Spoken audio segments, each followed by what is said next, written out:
In this video, I'm just going to go through how to print your spreadsheet showing values rather than formulas.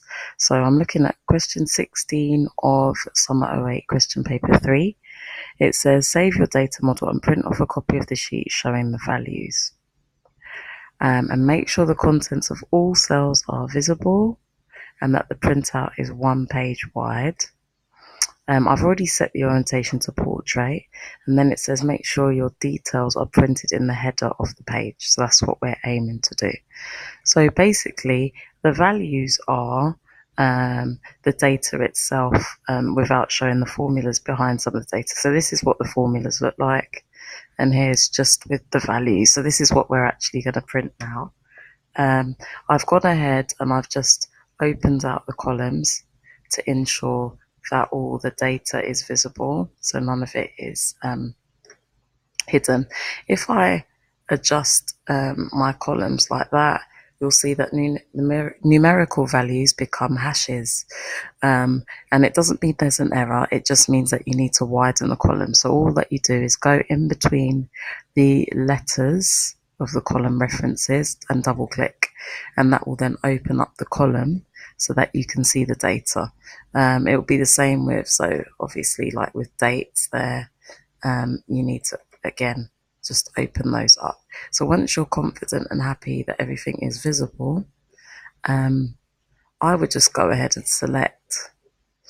You could just print it as is, but I would just select the data like that and then go to File and go to Print, and then you can print from the print settings, print only the selection, and you'll see this is what's now selected here. I can make some adjustments to this to make it fill the width of the page so the data is a bit easier to read.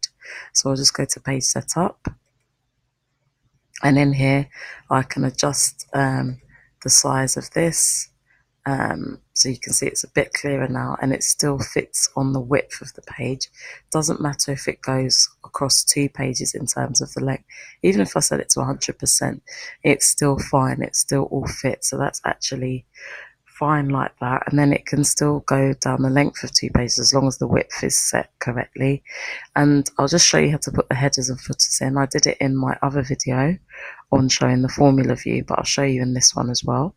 So you go to header and footer in page setup, and then you would select custom header in this case because they've asked for it to be in the header, and when you click on that you can simply type in the information you need. It might be that you need to put in the page number or the date or the time or the file path or the file name. Those are the main bits of information that you would need to add into the header or footer.